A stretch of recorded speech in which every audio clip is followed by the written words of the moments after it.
جاء بالحسنۃ فلہ عشر امثالھا. اللہ رب العزت قرآن پاک کے اندر فرمایا من جاء بالحسنہ، جو ایک نیکی لے کر آئے گا، فلہ عشر امثالھا، تو اس کو اس کے کل قیامت کے دن اس کے 10 گنا زیادہ اس کو دے دیا جائے گا. موسیٰ کلیم اللہ پیغمبر ایک گزرے ہیں. حضرت موسیٰ علیہ نبینا علیہ الصلوۃ والسلام ایک کوہ طور پر اللہ رب العزت سے ہم کلام کرنے کے لیے جاتے تھے. تو ایک شخص نے حضرت موسیٰ علیہ الصلوۃ والسلام سے فرمایا، اے اللہ کے رسول، آپ کوہ طور پر اللہ سے ہم کلامی کرنے کے لیے جاتے ہیں، وہاں جا کر میرے لیے دعا کرنا کہ اللہ مجھے جتنی زندگی میں مجھے رزق دینا ہے وہ آج ہی مجھے دے دے، یعنی کچھ دن میں آرام سے نکال سکوں. غریب آدمی تھا. حضرت موسیٰ علیہ الصلوۃ والسلام کوہ طور پر تشریف لے گئے. وہاں ہاتھ اٹھا کر اللہ سے ہم کلامی کرتے ہوئے اس غریب کی فریاد کو اللہ کے سامنے رکھا. تو اللہ رب العزت نے حضرت موسیٰ کی دعا قبول فرمائی اور اس غریب کو جتنا رزق دینا تھا وہ سب دے دیا.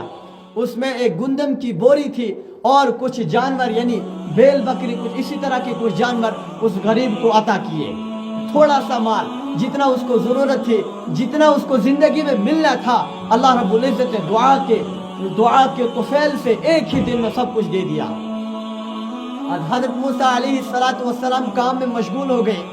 1 سال گزر گیا. حضرت موسیٰ علیہ السلام کو خیال آیا کہ میں جا کے دیکھتا ہوں اس شخص کا کیا حال ہے.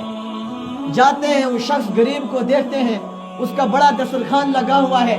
اس کے دسترخوان پر بڑے بڑے مہمان بیٹھے ہوئے ہیں. اس کے دسترخوان پر بڑے بڑے لوگ، مسکین اور غریب اور یتیم بیٹھے ہوئے کھانا کھا رہے ہیں.